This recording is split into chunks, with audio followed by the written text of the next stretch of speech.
Welcome to the A F.o.O.L Podcast. Hey, did you know I used to work at a keyboard factory? Yeah, they had to let me go. I wasn't putting in enough shifts. What's up, guys? It's time for another A F.o.O.L Podcast. This is number 66. We are one away from 67. Woohoo! I'm Earl, a.k.a. Mardigrasman23. This is Joey over there. That's Joey. This is his channel, BrickTrains.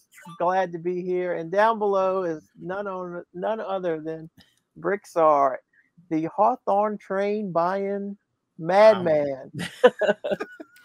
Episode 66. I feel like I should order something. You know what? We missed that completely, didn't we? Been 24 days without a Lego purchase. Almost there. You know, I actually almost bought a book today. Oh. And I've got it in my cart. And I'm like, I can just hold off and order it on the first. You could just wait. Yeah. So this has actually helped me because I had some things like I've been filling up wanted lists and saving things on eBay. I got shopping carts on BrickLink, and there's this instruction manual. Actually, it's a Lego set that never had an instruction manual. The instructions was the box.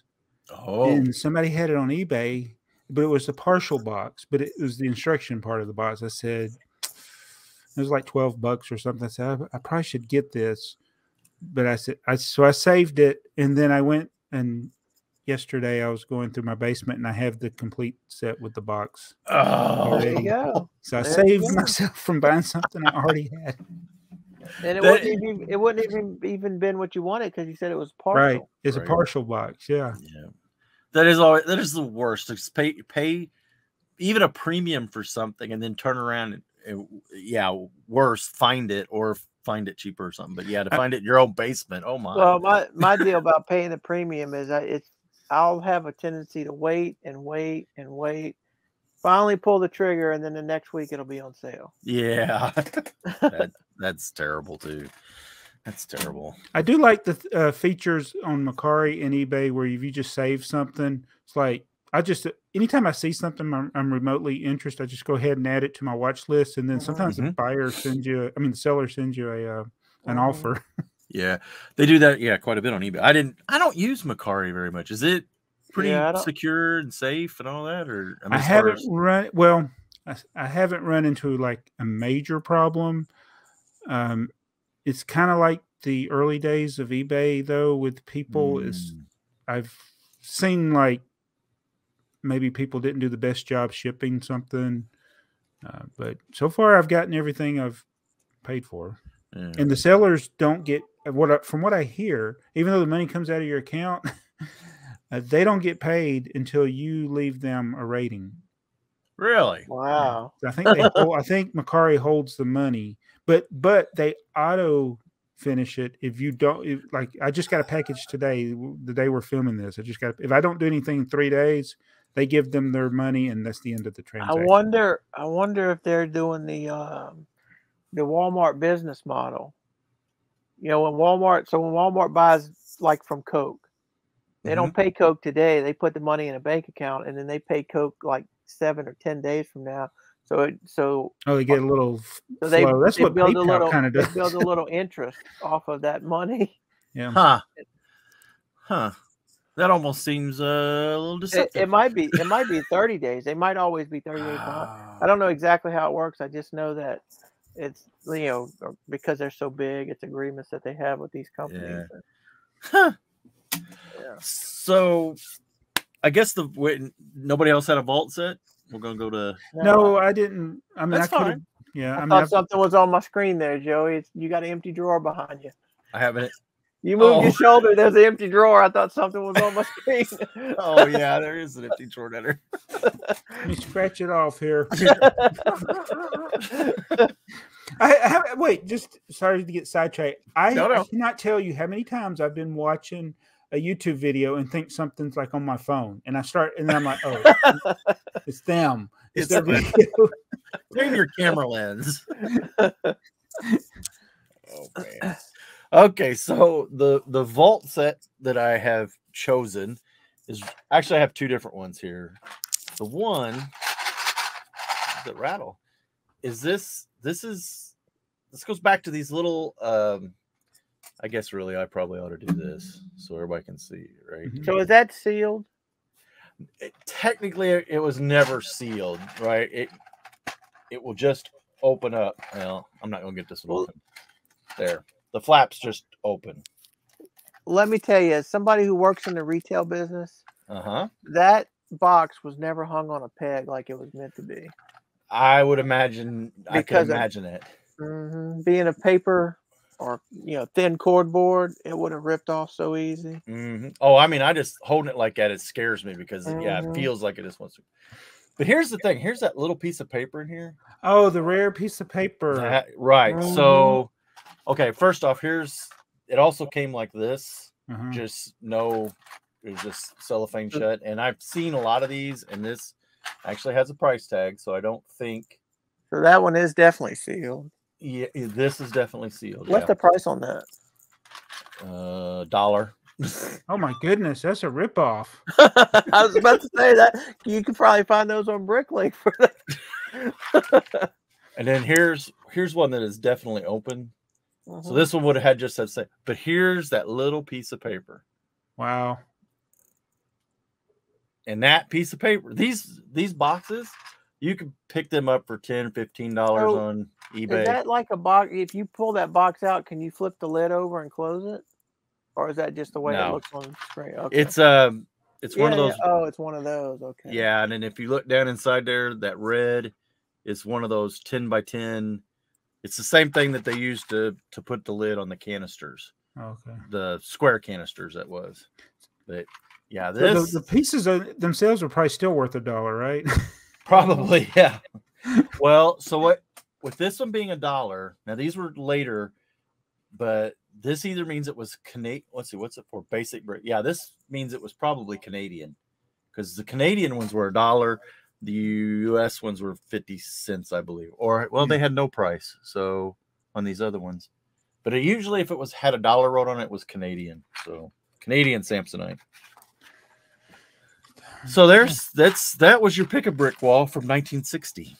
That's how you bought bricks back then. No online. No. So the milk trays were kind of common. That was a Samsonite thing. That little piece of paper. Now, does that have a different color or different part numbers on them? Or are they all the same? The paper? Yeah. No, it's unique to what it was. So this was for 54, and each one had all this stuff that you and I like from the Samsonite era. It's like, for the most part, these sets are common because those sets would have been like thousands of them probably available. I would imagine, yes. There's no demand for them today, but just the box and that piece of paper, it's like, you can't really find it that often. No. Oh, yeah. The box you can find occasionally on eBay, and they won't. But if it ain't, I've paid just $30 just for one of these, and nobody would have kept these. Nobody. No. And so I was thinking how today the dilemma of people with their boxes. I don't know with the way things are mass produced today, if there will ever be the demand for certain things. But I sometimes think of this like the little even some of the things that are thrown in with your Lego order, like little advertisements for some promotion that they'll throw in the box with your stuff. It's like, will that be worth something? Well, and here's the thing. It might be, right? Again, it's all supply and demand. But there's too many people like us who are going to like, that might be worth something. And there's going to be a lot of people saving them. Yeah. For no reason. Both of our basements are cluttered. Earl's would be cluttered if he was allowed to have a basement. The hurricanes don't allow it. So I'm going to look. Yeah, y'all keep talking. I'm going to look and see. I think I got something in my inventory that's basically worthless. Right. Oh, speaking of worthless, Dots is done. What? You know what's crazy about this is so I have a lot of granddaughters. So one of them's birthday was this past weekend, and right for Christmas, the youngest the youngest girl is the one who really enjoys building with Lego. Okay. The one right above her, so she got a Lego for Christmas. The one right above her said, "Why don't you ever buy me Legos?" I said, "Well, because you never really showed interest." So my daughter bought her some dots. She calls me up, she texts me and she says, "Hey, if you see any dots, let me know because Elle really likes them." Oh wow! Oh no! So I got her a dot set for her birthday, and then I had to tell my daughter, they're discontinuing this.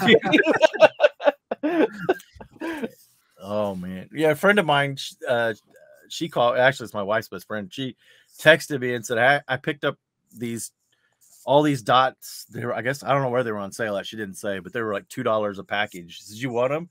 So did you already buy them? She said, "Yeah." I guess I do. So I'll have some dots to. But I can't pay you till February 1st. Yeah. I mean, it doesn't surprise me that dots is over, but I think I don't want to say it was a bad thing because there are good things with it, but it's like it was way over promoted by Lego. You remember when they had that Lego Con? Yeah, it was like a dots advertisement. It was, yeah. And then when they first came out, I think it was Jamie. It seemed like every twice a day he was doing an Instagram post about something about a dots creation. Yeah. Well, it kind of makes you wonder where because Lego does like the Big Bang things and the what do they call it? The evergreen sets thing, like modulars. Some of the themes, not the sets, but the themes. So it kind of makes you wonder, where did they put this in? Was this a 2-year or 3-year planned run, or was this terminated early? We'll never really know what I think it's just something somebody came up with, and they really thought it was good, and they, it was presented to somebody, obviously, or looking for new ideas, and they got behind it. And I think it could have been an evergreen theme if they just didn't make so stinking many of them each year. It's like, just do a few, like you do with everything else. Right. It's like if they brought back Classic Space and they made 100 sets a year, it wouldn't be. Yeah, I mean, it'd be like, okay, you've turned the fire hydrant on to us again. Right. Just make a few. Yeah. Like the new Galaxy Explorer. Now they need to rest. Let it sit for a little bit. Yeah, maybe at the 6th or 8th month, another set. But that's it. You don't need more than 1 or 2 a year, otherwise. Right. Not every month. Or we could do like Bionicle. How many years has it been since they released a new set? It's 2015. Is it a real Bionicle set? Real Bionicle set. And now they're doing another one. It's not. This ain't it. This ain't real. No, it's not Bionicle. It doesn't look like. I'm not even a Bionicle fan, and I'm offended. What is it? Is it going to be a gift with purchase, or what? Is there any? I think it is, because somebody did like a 2-hour video on how to get it as a gift with purchase. The first images, it looks horrible. Yeah. Let me see if I can find a picture of it here. I wonder if it's based on anything.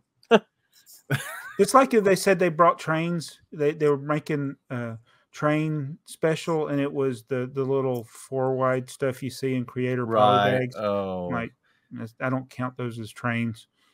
No, or that little passenger set. What was it? A Creator 3? Well, even that was better than. I'm talking about like the little polybags they do every year. That's a little locomotive. Yeah, didn't even look right. Yeah. Oh, well, I was going to share my screen, but StreamYard has changed this. So excuse me while I read the new instructions. Oh, what am I doing here? We're learning as we go. We are. Oh, here we go. Okay. What's new? Is that what we're consistent at? Is not being. Yeah. I mean, look at those. One of the things Bionicle people love is all the different masks to collect. That's just, it looks like a printed tile. It's like a slope with a print. Right. Yeah. If I've learned nothing from Joey, and I've learned a lot from Joey, but the Mardigrasman Maniac for Bricks, yes. It's his collection of masks is pretty extensive, and you're right. They don't have a mask. These are what they call mixels. I was Mix about to say all. that. Wow. Didn't we already do Mixels? Yeah, we did. Yeah, it's all ball joints. There's no. I mean, Bionicle was kind of like a Technic cross. Yeah. See, now you got me feeling bad for the Bionicle people. Man. Oh, well. Sorry, Bionicle. And it's not the 90th anniversary. I don't know why they got that for a hashtag on that. It said 90th anniversary. I was like, yeah. Last time I looked at the calendar, it was 2023. So it's not 2022. Not 2022 anymore. Yeah. So you think it was delayed? I don't know. No, it's just some. I don't understand the tags they use on Bricklink. BrickTsar or BrickTsar. Yeah. Oh, so I found the thing. It's, okay. I had this Lego club. It's a little pamphlet to join the Lego club that they put in every set back in 2002. Right. And I have 154 of them. So you've cornered the market. Yeah. Like, no, what? You're getting good at that. Yeah. Oh my goodness. So yeah, it's a piece of paper that most everybody would just throw out. They would, yes. Have you had a lot of sales on them? I think I've actually sold a couple of them. I mean, I only have 154. Let's see. There was another version of it that I have 20 of, so that's 174. And those came from the same set, and I had 200 of those sets. So I've sold probably 20. Wow. I probably got some that are still.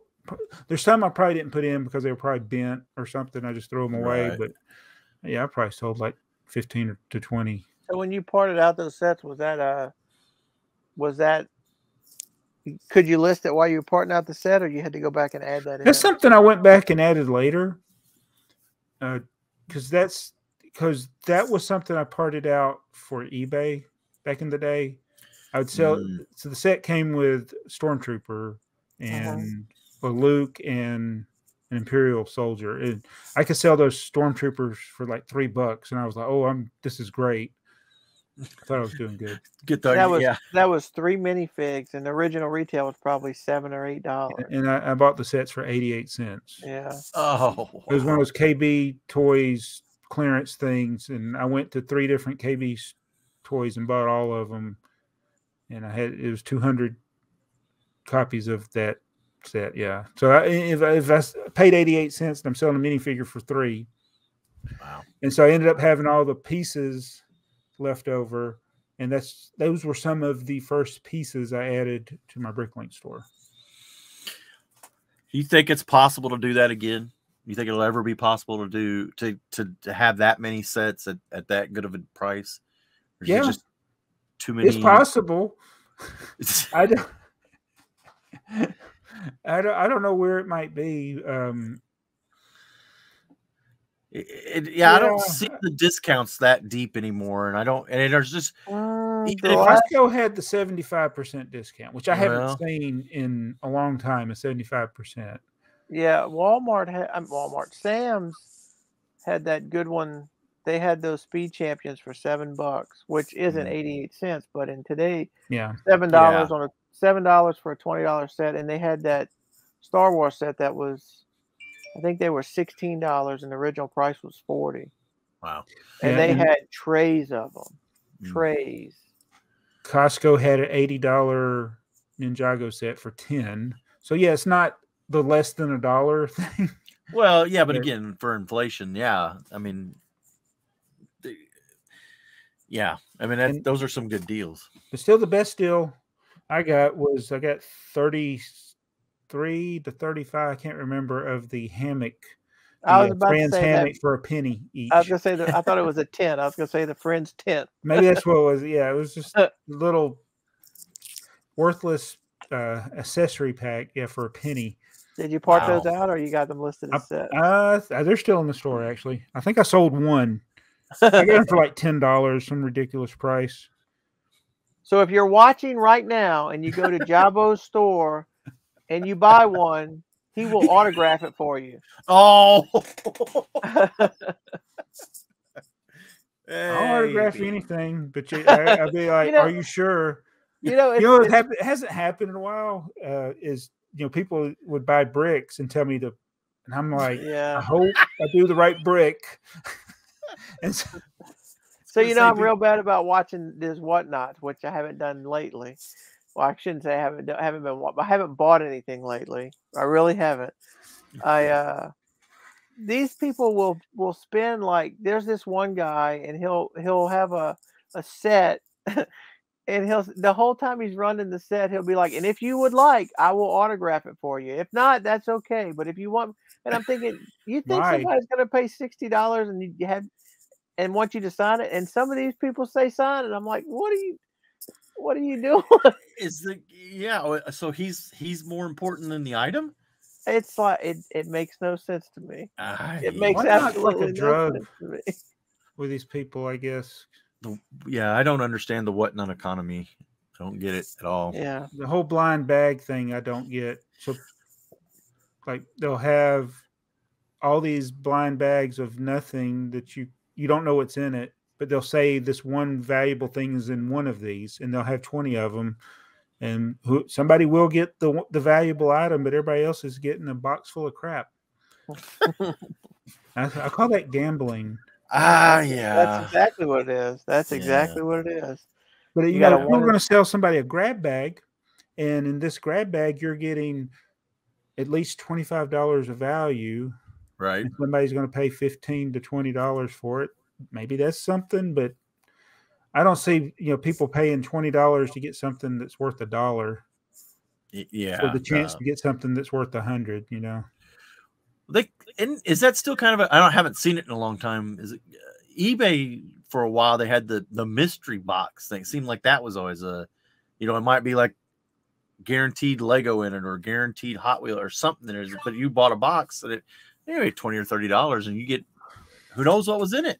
Yeah, and I've wanted to do like my comic books that way, like buy a box of 100 comic books, but you're not going to be paying a premium price for that. I've seen that I've seen that on eBay with baseball cards. It'll have like the two chasers pictured, and supposedly it's guaranteed there's 100 boxes, and one of those boxes is this, and Yeah.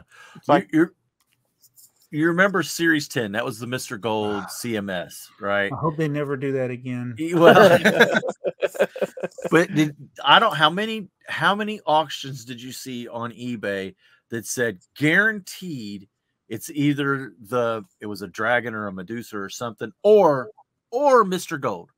But the other figure was always the one that was so easy to pick out. If you just pick the bag up, you're like, oh yeah, that's that dragon thing or whatever it was. Or it was a Mr. Gold. And I was like, come on, it's such false advertising. You know which one it is. Mm-hmm. There's no way you're selling a Mr. Gold. I never felt comfortable about buying blind bags because, I can feel the packs. Right. And I could, if I want to, I could feel the packs and tell you whatever one is. Within, I might get mixed up with, okay, this is, I think it's this one, but it might be this other one. But if I really took my time, I could figure them all out. So if you're going to buy a blind bag and you expect that somebody else didn't do that before they sold it to you and pulled the ones they wanted. Right. Really? Right. Yeah. Really? Yeah. Yeah. It's like when I buried that Series 10 in my backyard, I knew it wasn't Mr. Gold. Right. Right.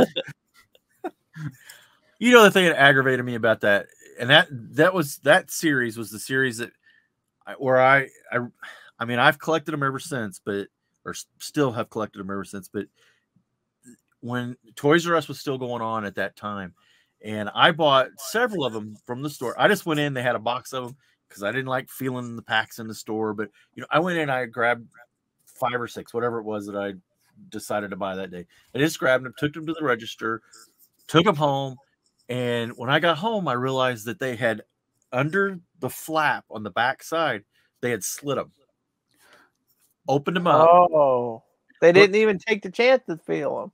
No, they were doing it in the store and I wish I had one right sitting here I could show you. But yeah, so under the flap on the back side where it was the seam to the package together, somebody was just taking a razor blade or something and just open it. They would open them up, close.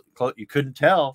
I bought several of them that way until I realized what was going on. And at that point, I was like, that had to be somebody at that store before they put them out on the shelf. Yes, it felt, because I could tell you a lot of things seemed like it was going out the back door of that store in Evansville. It just seemed like they never had store displays. It's like, shouldn't there be some ever hear about the Monopoly game scam?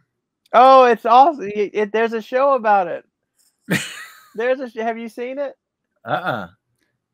Yeah, so the guy that they put in charge of the security of the Monopoly game, not a few, every single big winner were people he handpicked.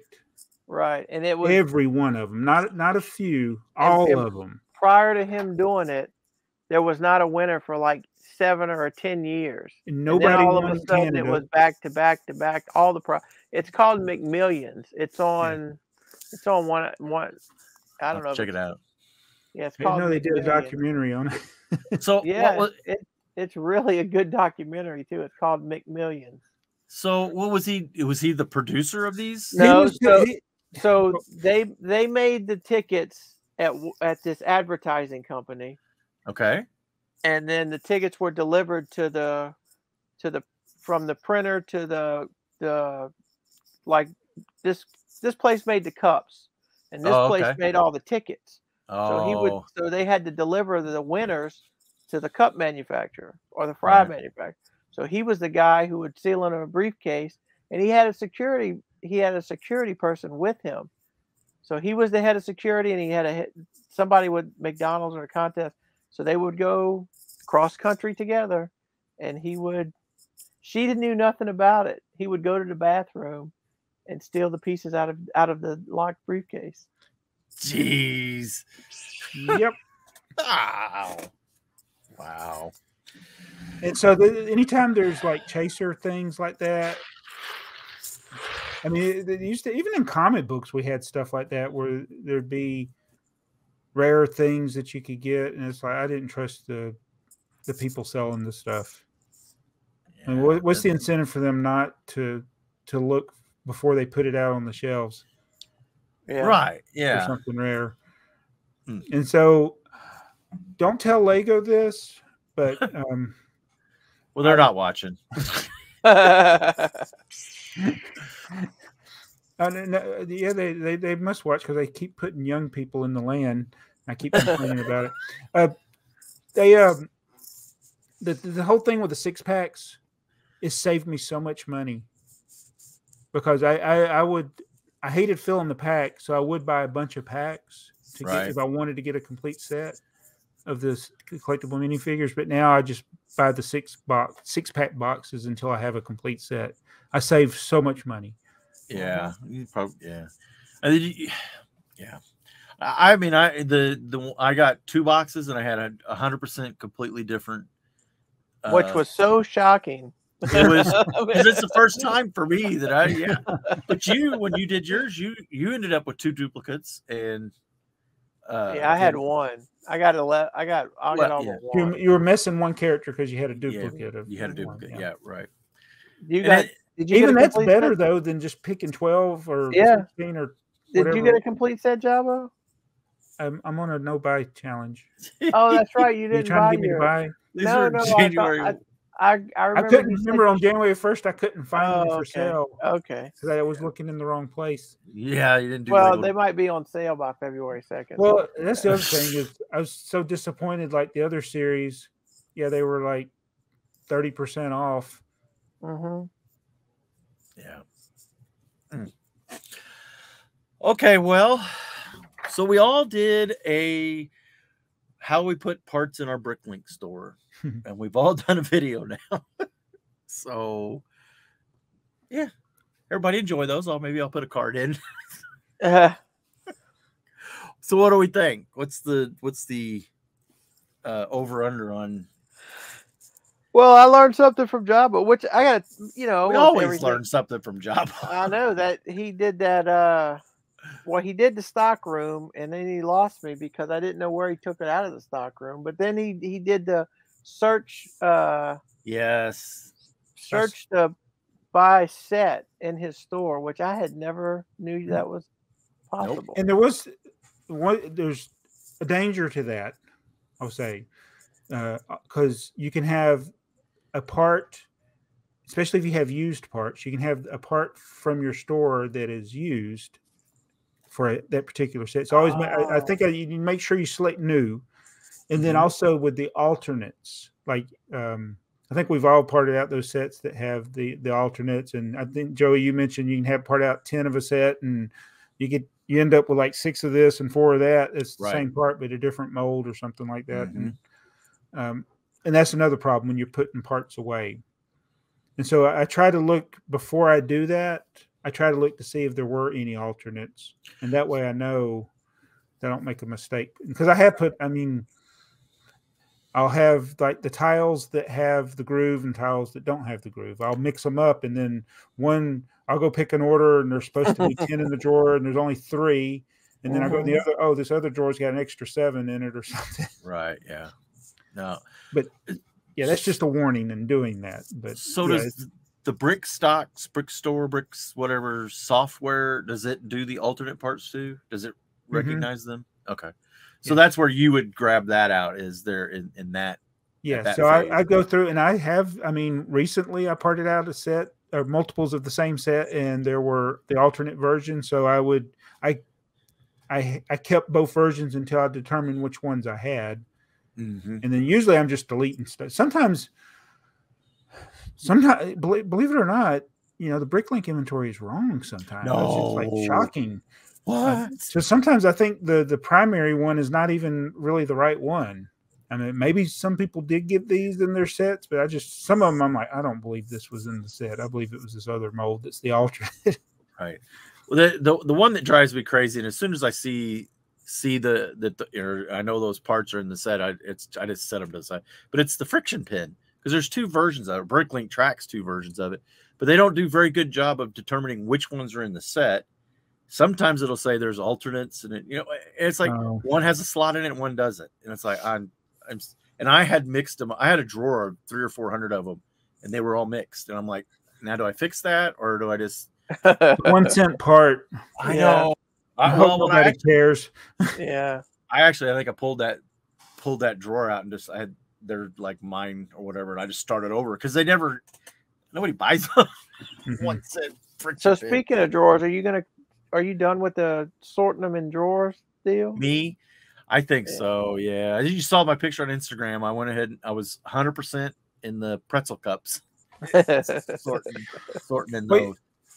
And I had the idea to do that years ago with the drawer. Like when I had a bunch of empty drawers, like I'll just go ahead and sort them into the empty drawers I got. But after a while, I was like, it's just easier to sort in your cups and then put them in the drawer. Yeah. The drawers, it'd be fine in the drawers, other than those drawers specifically that I was using are divided into 2. They're made that way. So I was always having to dump out one, and then so you're right. It was more handling that I didn't need. I'm not efficient, because it seems like I'm double checking everything all the time for some reason. But so in double checking, like when you're sorting, that's when the mistakes can be made. Yeah. And I think I talked about it in my voiceover of my video about making mistakes when you're sorting.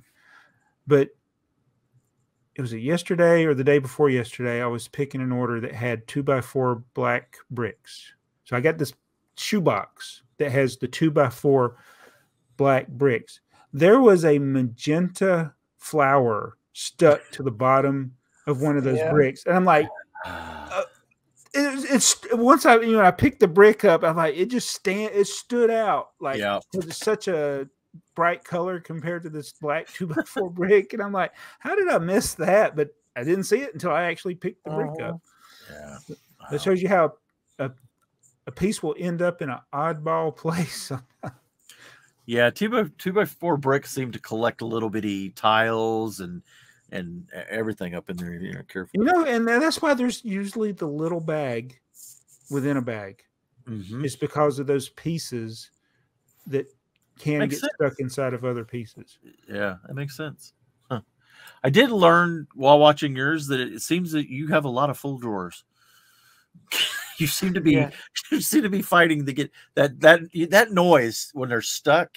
Oh, trying to get them out. It's just every BrickLink operator that has these drawers knows that sound. It's like you're there's some pieces that are like in a lot of sets, like 1x2 white plates, 1x2 black plates, and there was a drawer that had something like that. It might have been the 1x3 white plates, and it was full. And every time I'd part out something, I'd have to put some more in there. And it's like, okay, I knew the last time I opened this drawer, I barely got it closed.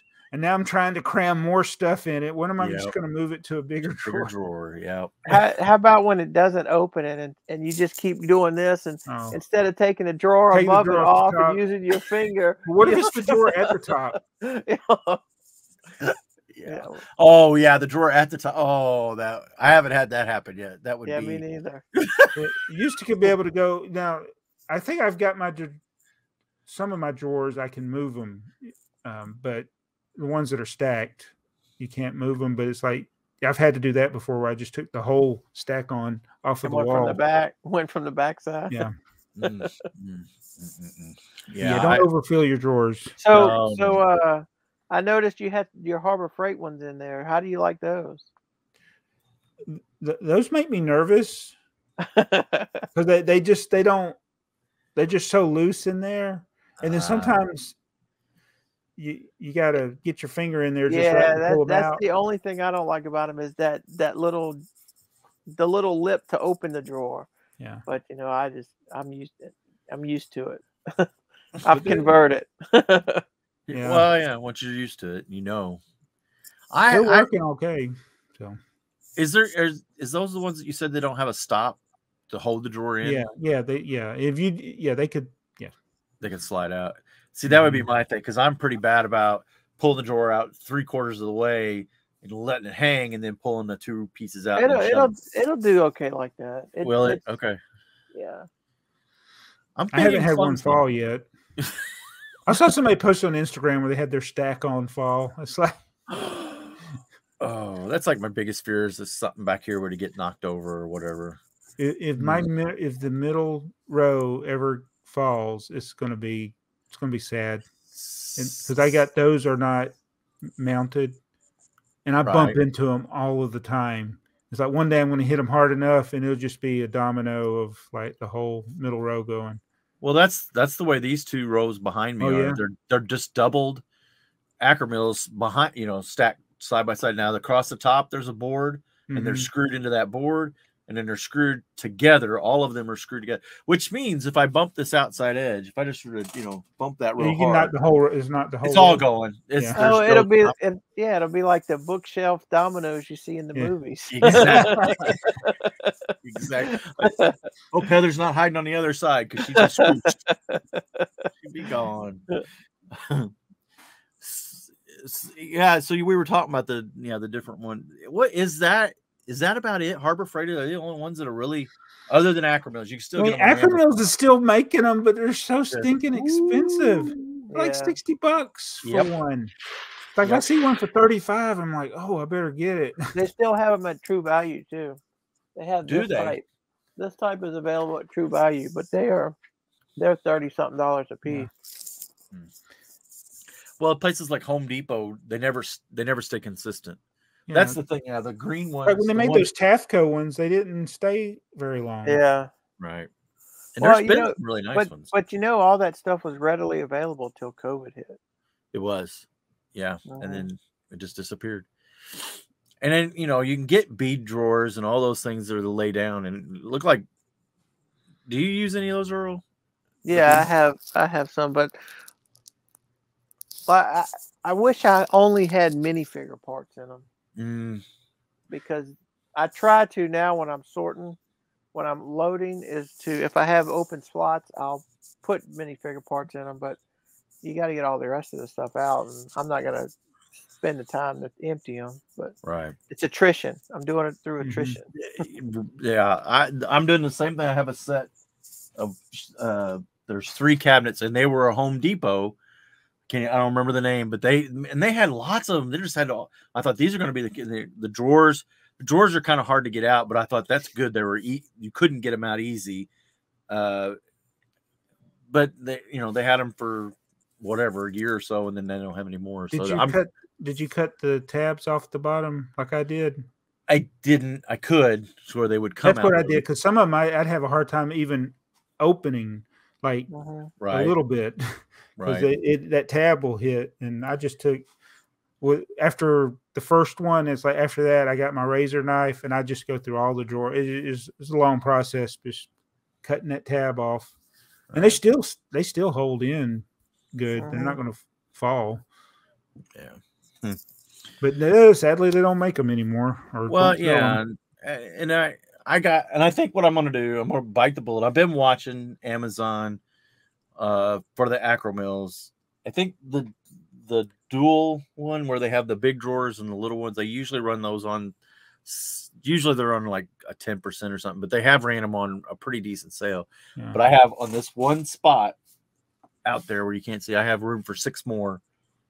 And I think I'm going to see if I can hurt a credit card and just order 6 more and be done. Well, you could just wait till, the only time I'll buy AFoOL is if they have another special around Christmas. And I missed the last one this past year. You can't. When they do them, you got. I didn't think I needed them, and that's. I never thought I would be buying more either. And now it's like, even though I don't really want to expand, if I see them, I'm buying them. Yeah. I never would thought it would have happened, because once YouTube came along and all these people were talking about them, especially like the Stack-On, which were cheaper than the AFoOLs, it's like there's so many people buying these. I'm like, I wonder what there was that company, Mills Fleet Farm, that Clutch told everybody about, and I was buying them for like $13 from them, and they got to be wondering, why are all these people buying these? So it kind of the Stack-On. So Stack-On changed its business model. They make safes and secure products, so it kind of makes you wonder if like places like Fleet Farm, whatever that was, because I remember I bought some from, the few that I have I bought from them. It kind of makes you wonder if that was an old stock or something that they had, and then all the YouTubers and brick makers just depleted the stock. But no, you could find Stack-On at other places. You can't find it anywhere now. No, they don't make fake ads on Facebook for Stack-On. Yeah. See, and I got the one problem too. I have done it again. I found it the last time. I lost a drawer. And it's not stickered. Well, it's over there. It was when this row was being finished, all the way back in the corner, right before the big drawers start. There's an empty drawer slot, and I have all the drawers for everything's accounted. It was before the this mystery of the missing drawer. Yeah, and I skipped the numbers, so I've been watching eBay looking for these drawers. I thought, one of these, and there's been times that these drawers are on eBay in a pack, like 2 or 3 or something, or somebody will just say, but I'm not paying $20 for a single drawer. I know. You just go buy another Stack-On. Yeah, but then I'd take the drawer out of it, and it didn't be missing one, right? I could do it right now. I got empty drawers that are not full. I can go move it down there and just push the problem to the other end. Take the last drawer. I will eventually. Yeah, I think that's what I'm gonna just keep pushing it down the road. But the thing is that I did that, in fixing my numbering mistake I made. I was able to rearrange some of the drawers till I got it where I don't have a gap anymore, but some of the drawers are just slightly different sizes. Yeah. I did put some in the wrong size drawer, or holder container, but they still work, but it's like they're a little tight. Yeah. The last batch of AFoOLs that I bought was there was a lot of flashing around the drawers, which scares me, which means their mold is starting to wear out. Oh. And so I had to a lot of them, I've had to, as I'm putting the drawers in for the first time or fill them up, I've had to just take a little razor blade knife and just kind of trim some of that flashing off. It's not real bad, but it's enough that it's annoying, and it concerns me that their quality on the drawers, at least, it's like, I hope we're not getting It ready to used run. to be normal with the stack-ons that you'd have the extra. Telling you, Joe, you need to look into these Harbor Freight ones. Well, that's what I'm saying. Well, if I finish this one wall, then it's going to be a new something. So Harbor Freight something.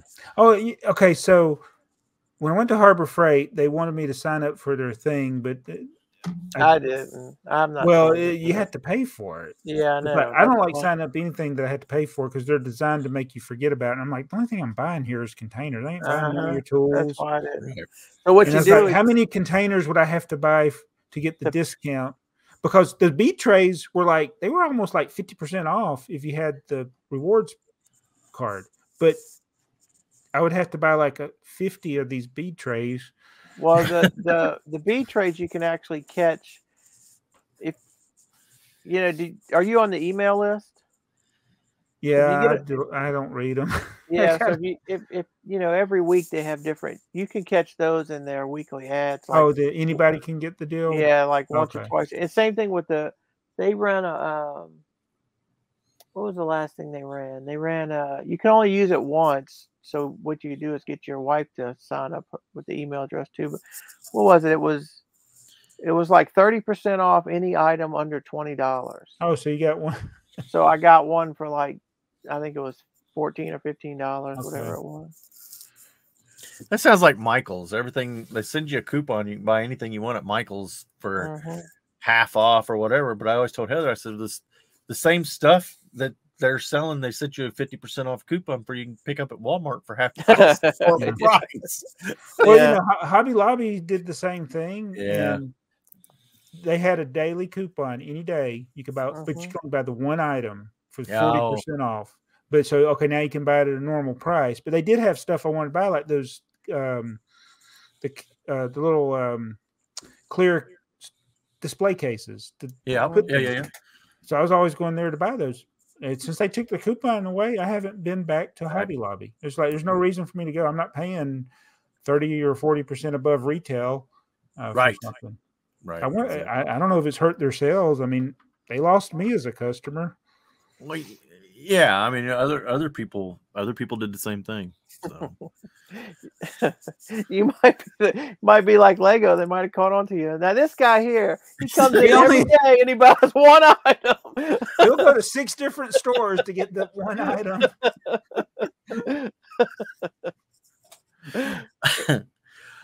So did we see that is anybody collecting BrickHeads anymore? Disney's Lego is putting out the 100-year celebration Disney BrickHeads. Any interest? I didn't even see those. Are they for sale, or are these something that are just going to give to people? Well, let me see if I can find. They were on BrickTsar. So I mean, they're either coming out soon or are already released. You know, I don't like sometimes. I just wait till they're 30% off. Well, okay. There you go. Here they are. Let me see if I can. Oh, look, I can see StreamYard has changed itself. Now so that screen that I had is still there, and I just click on it. Look at there. Wow. That's all. That's it. Well, wait a minute. That's a 4 set. That's a single. I think there'll be more. This is just the current thing that they've announced. This makes no sense. What is this? Tinkerbell, Snow White, and I think that's Mickey. Is that Mickey? That's Steamboat Willie. That second one. What's the first one? The first one's Mortimer. What's Mortimer? Right? Isn't that his name? Mortimer. He was the mouse rabbit thing that Walt Disney didn't have control over when he was first started animating. Oh. Oswald. I'm sorry. Oswald the Lucky Rabbit. Oswald. Oh. He was pre-Mickey. And it is just within the last 5 years that Disney actually got the rights back to it. And now you actually see a lot more Oswald. They're really trying to hype him up. Well, if I don't know who that is, what do you think people younger than me? Oh, no. Yeah. No. No, I mean, only super fans of Disney Yeah. would know the Oswald story. But Yeah, I don't. Lacquered 1x4 tiles rather than black ones. What? Are you reading off my screen? Yeah, I can make tipper truck headlights. There you go. There's a big picture of Oswald. Yeah, I won't be getting that unless it's on clearance and I need to add it to my cart to reach a minimum to. Right. Well, I've oh, I see what I did now. It's not StreamYard hasn't changed. I'm just not following my normal procedure. Interesting. Yeah, I've consistent. Yes, consistent and inconsistent. Yeah, I'm kind of done with the Brickheads. I mean, I like Disney stuff, and Heather will see these and probably want them too. But I don't know. Of course, why is Tinkerbell and Cinderella the same size? I don't know. It's weird because people like some of the Brickheads, and then they kind of like started to do away with them. And then the only Brickheads they would do were the seasonal ones for a little while, and then they started doing these animal ones, and then they started bringing back more of the pop culture ones. But it's like I don't know. Yeah, they seem to be all over the place. I don't know. So to me, they're just Lego version of Funko Pops, right? Mm-hmm. So how's Funko Pops doing? I don't follow them at all. Are they still They're hot? They still have a collector's market, and they're still producing. Isn't that what created whatnot? Yeah, the Funko Pop community, and they probably put more different ones out than Lego puts out sets. Wow. Oh yeah, if you ever go, so we got that Second and Charles that has all the Funko Pops. It's like it seems like thousands of them. Oh my goodness. What about the did you see the Never Ending Story Lego ideas had to be taken down? Up with that? Why? I guess it ended. I was hoping that's one of my wife's favorite movies from her, Okay. So I was really hoping that one would hit so I could get it for her. So yeah, there's the set. So if you read through here, apparently there is a fight over the I'm trying to see if there's a better picture. Yeah, there's a better picture. There's a fight over the ownership of the rights to the merchandising. So this is the Never Ending Story people putting the band hammer down, huh? Yes, this was the owners. Apparently the rights have all reverted back to the person who wrote the book. And they came in and said, stop.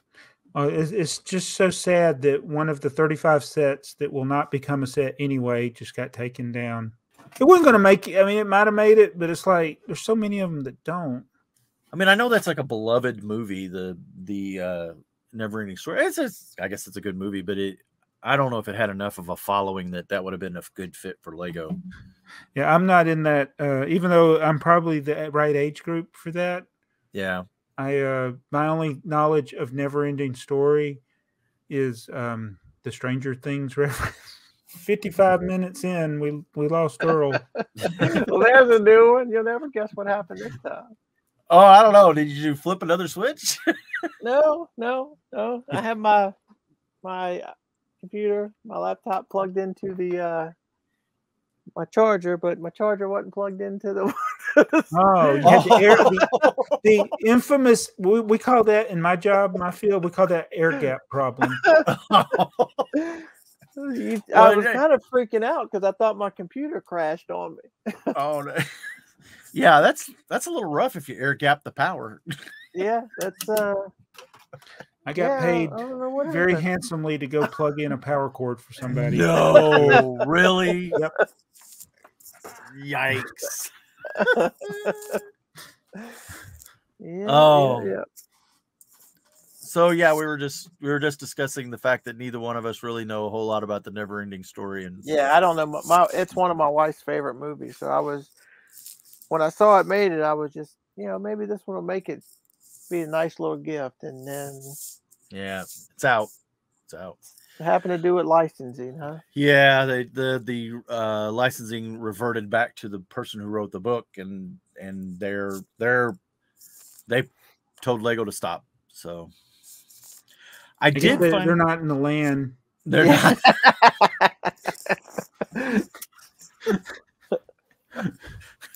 Wow. The land, the poor land. We give them so much. So is a locomotive a train? Or does a train have a locomotive in it? So terminology is something I get in trouble with all the time with things, because we grow up saying things a certain way, especially down here in the South. Like I remember calling it, we call a shopping cart a buggy. Right. People are like, what's a buggy? What's a buggy? Why are you calling it a buggy? Right.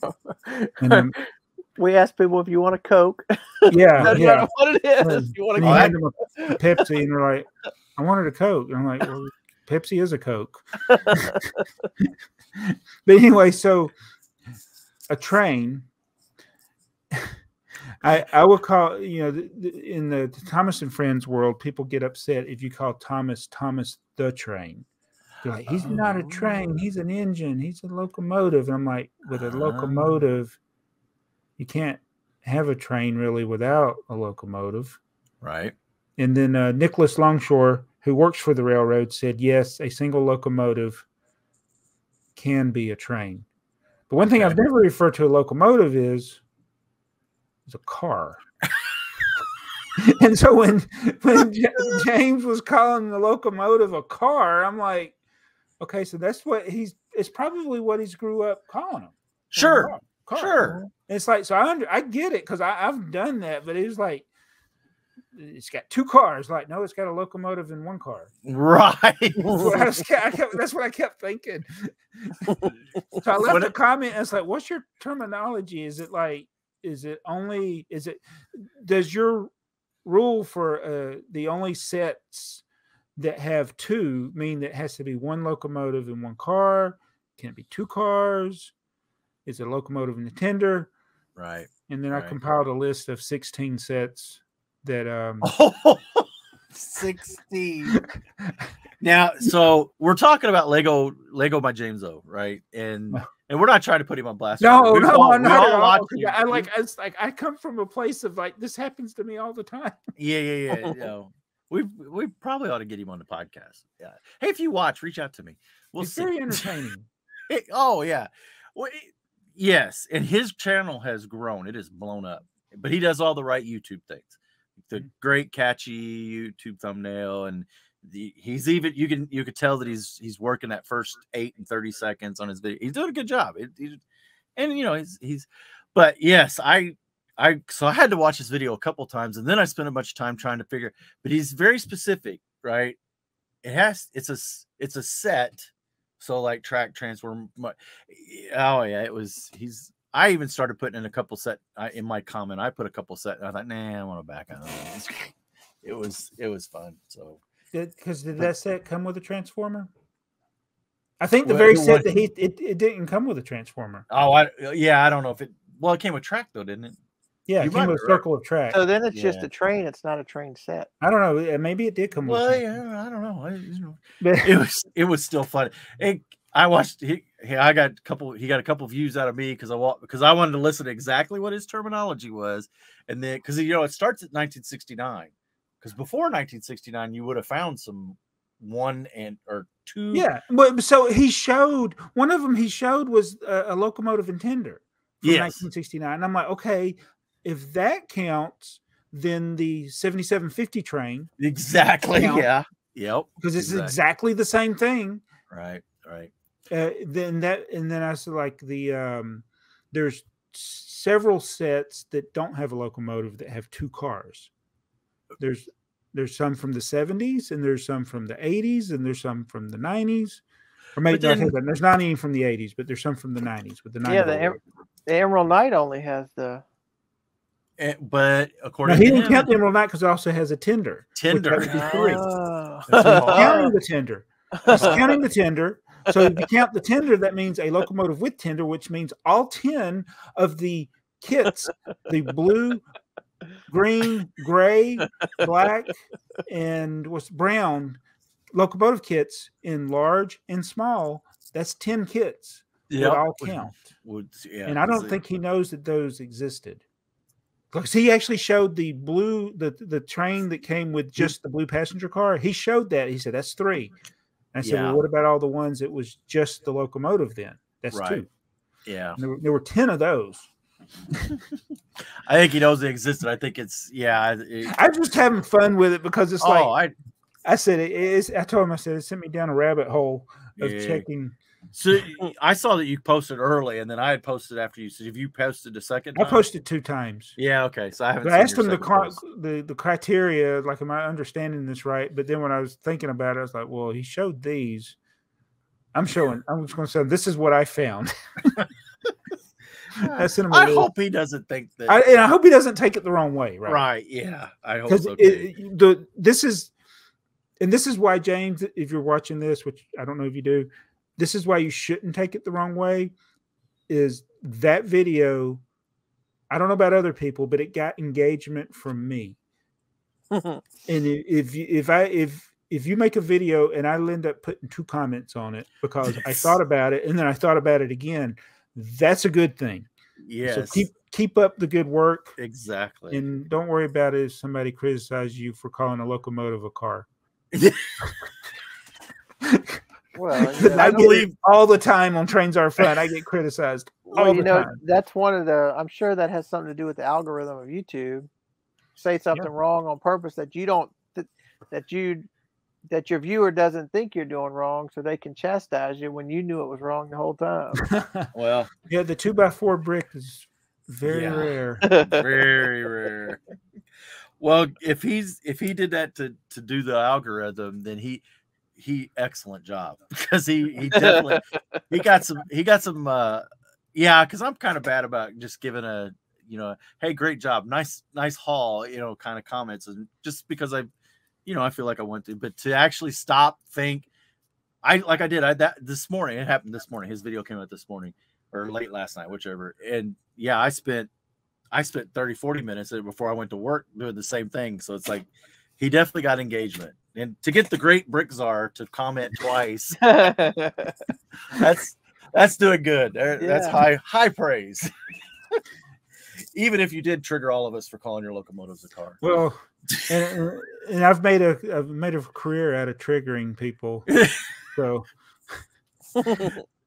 yeah, well, I do too. But I don't do the it on shorts purpose. I did. I said the heliport was the first police station. Yeah. But it's funny though. I could just say whatever. I don't have to be right. You don't have to have facts. I don't have to be right. Like, did anybody check to see if I was right? Was there another police station before that?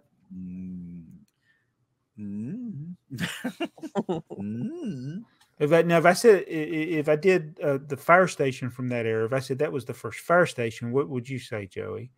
That was the first fire from that era, or just if I said it was the first Lego fire station? I would disagree. No. Yeah, without even doing homework, because I would be sure they had an HO scale one. I would think. Yeah, they did. Yep. So I remember when Brick Show, back when they had a channel, they did. They got that 001 gear set, and they said this is the first Lego set. And I'm like. And they did a whole video on how this is the first Lego set. And I was like, no, it's not the first Lego set. But it got engagement. Yeah. Well, but I've seen plenty of videos where people have done, because, it really is like Lego likes to say, they're always after the new people, right? So there's always new kids. And I've seen plenty of videos on YouTube or Instagram posts. I just saw an Instagram post. I wish now I had wrote it down and kept it, but but they did the same thing. There's, look at this. This was cool. I'm sitting there thinking, yeah, you've missed the 70s, the 60s, possibly even the 80s. Because you were born in 2000 and you think the 90s is something that was really old. Yeah. So So I'm trying to learn these. So I've gone down to I am way into the dark side now with shorts and TikTok. You are and Instagram for a person Reels. who don't and like I apologize to everybody, but I am. That's okay. I'm too far in now. It's like a. But you're doing a great job because the way you're doing the mini wheels. I mean, it's like I can tell you're talking fast too. You're like, I gotta get it in. I gotta get it in. Gotta get that minute. Yeah, sometimes they're like, okay, my time's up. I'm like, at the end of the video. I don't say that, but it's like short part 2. So I did a live stream for and I think there was nobody on the live stream because it was AFoOL only live stream. I was going to say it was the one above me. Because no, it was actually a Tsar level only. Tsar level, it was because that's the ones that pay for the live stream. But one of the Tsar level members had requested it, which was BrickTsar. How do I make shorts? I said, okay, I'll do it for him. There you go. And so I did, and it's like I literally now I forgot which one I did, but I had that thing filmed, edited. And the only thing I had left to do was upload it, but it took no time. I mean, I did the voiceover and all of that, and it's like I don't plan right necessarily. I just film a bunch of clips and say, okay, what am I going to say now? Right, and then I say it. I want to try to do something where I'm saying it as I record. I do want to try to do more like that. It's a little more challenging, I think. No, I think the way you're doing it, where you've played, yeah. Or I think you've moved them around and you're doing you concentrate on the filming of it, and then you go back and do the voiceover. I think that works. That probably work. Are you doing it all in the app? I'm doing it all on iMovie. Okay, so you're okay. Yeah, which means I film it, and then I turn it sideways. Okay. I guess I should do it because it's like, I guarantee you people will be like, that's stupid. The way you're editing, that's dumb. But I can do it so quick. It doesn't take me any time. It would take me longer. It would save me more time in the long term, like learn how to use capture or something. Right. So you're filming it like this and turning it like this, or you're filming? No, I film it like that. Right. But iMovie doesn't have a vertical editor. Right. So I have to turn it sideways. So I import the clips into iMovie, turn them sideways, export them, then import the export, and then turn the sound down, then do the voiceover, add the music, export that, and then in photo editor, I turn it back vertical. Wow. But it's like, it sounds like a lot, but it's really just like boom, boom, boom, boom, done. Yeah, well, because the video is so short, so it's not like it's. I wouldn't want to do it for a long video. Yeah, yeah, and it's what you get used to, right? The So first thing you get used to is the one that's going to be hardest to get away from. And my son's telling me I need to use CAPTCHA, so I downloaded it, but I hadn't even attempted to use it. And maybe like if it edited in vertical, it would be like, that would be awesome. So where are you adding the music in it at? It's I mean, it's on iMovie. It's okay. So I have like the royalty free stuff downloaded on my phone. Okay. So that's okay. Yeah, that's thinking about doing like with TikTok. Sometimes they want you to use like licensed stuff. So I may do different audio. In fact, one of them did have different audio than the others on Instagram and YouTube. Right, because I'm kind of interested to see what's going to happen, because I've got the Mongo Bongo, which is the theme music for the A F.o.O.L Podcast or whatever, unofficial. It's a royalty free song, and it seems to be okay everywhere. Like YouTube doesn't care if I put it in a short, but some songs, you'll get that little spinning music thing, and they show up different. I got one short that says this song has been claimed by whoever the music holder. I was like, I didn't even know that was. But so I didn't know if you had to be using the short music or if you were. I did edit one of my shorts in the YouTube editor, and I used royalty free music that I use all the time, and it did that. It did that's Kevin MacLeod, whatever. And I was like, it doesn't do that on the other ones. Right.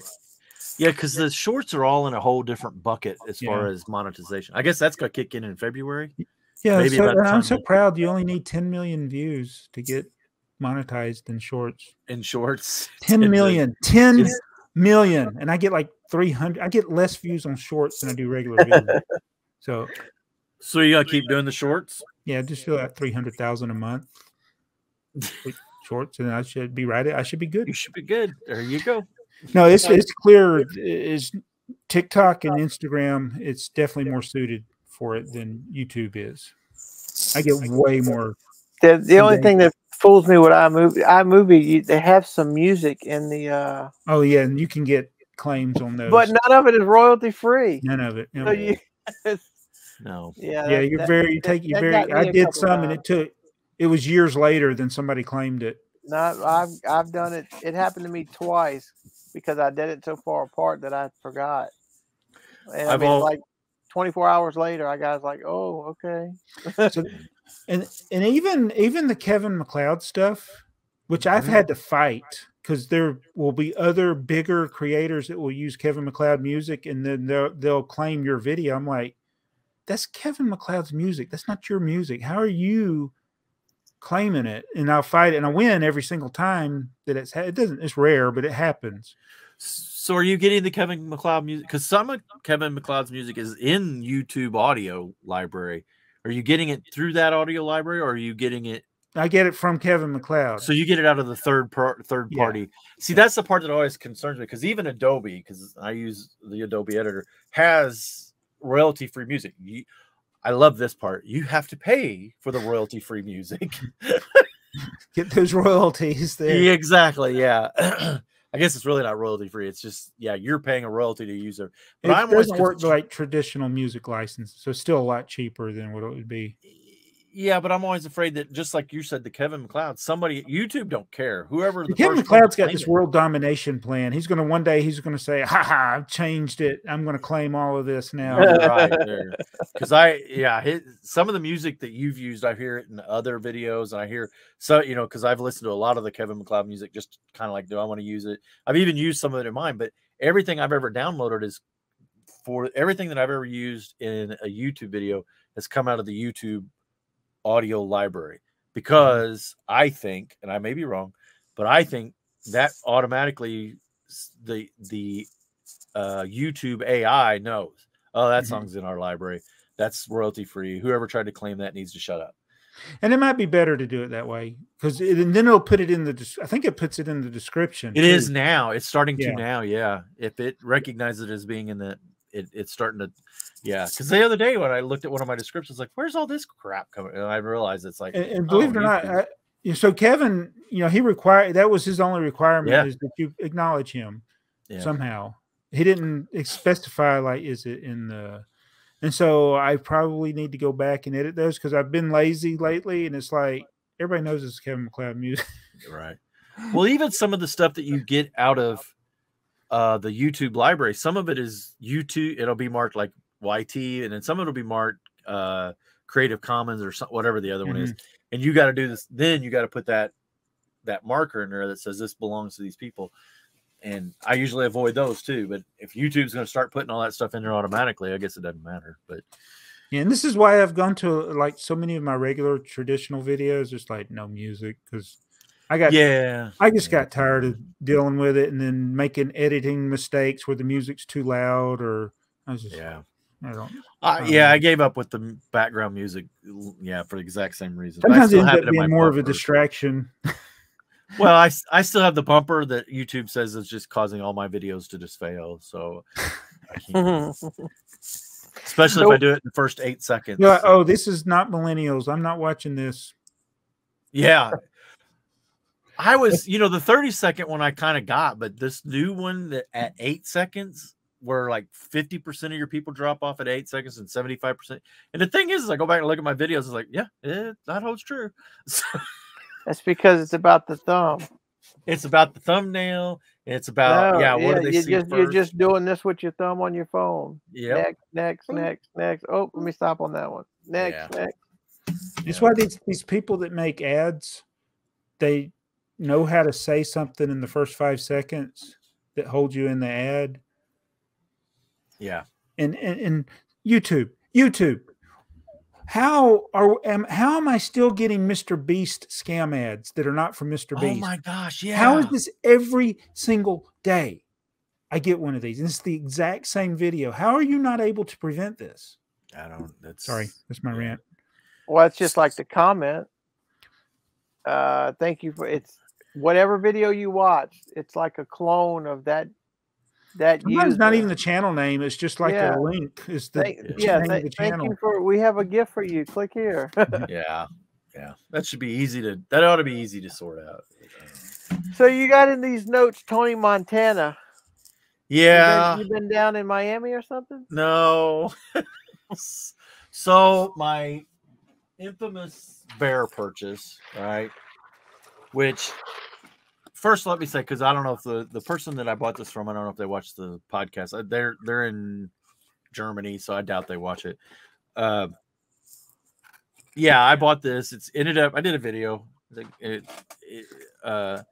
ended up not being an official Lego set. It's Lego parts. It's all Lego parts. But it was something he came and this Tony Montana. He said it was created in design. It was created by Design and Stein, which I assuming is some sort of German design firm. For Bear, and it's sold in Bear's website for 50 AUS, which I assume is Australia, which is about $32 US. And there was only 200 of them made. And he said, it was exclusive set. Obviously, it was not a Lego product. Official Lego product, but it's still right. Yeah, some specialness to it. Well, it was one of the things that I saw it and I thought, well, that's interesting. Kind of the bear, the. But you're thinking the bear's plastics instead of. Well, yeah, but because I kind of thought that bear was still, and they do. The problem is bear's been spun off, and I knew that, and somehow it didn't dawn on me. But the date on this set is way after that spinoff, so the branding would not be Bear. It would be the new company that sells. So yeah, I ended up with an asprin set versus like Earl told you all exactly. Earl was right. Yeah. But and again, this is I'm not complaining. It's a buyer beware thing. I bought something I thought was something else than what it really is, and it's fine. But it's getting to that point now. Is how hard is it to sort out like the fake? It's not fake, but the clone Legos and stuff, the minifigs. Because I've gotten bulk lots of used stuff before, and you see something that doesn't, a minifig that doesn't look like, I don't remember seeing that before. So then you go on a hunt for finding that minifig, and it's kind of getting bad where there's a lot of this stuff that's really good fakes or printed, custom printed stuff. Yeah, and it's crazy. Like even down at Atlanta Brick Co, they'll have some custom stuff. Those clearly stuff that's made, and they're not being deceptive in what they're selling or anything. But it's like it's $40 or $50 or something. It's like we would be like, oh, I'm not paying that for a Lego minifigure. And then that stuff ends up in the wild. And then you got the Clone Army custom stuff, and then you got the knockoff stuff, and then you got people that just play with it. Their kids play with it. Their mom buys it for them. And then, how do you know if you got genuine stuff or right?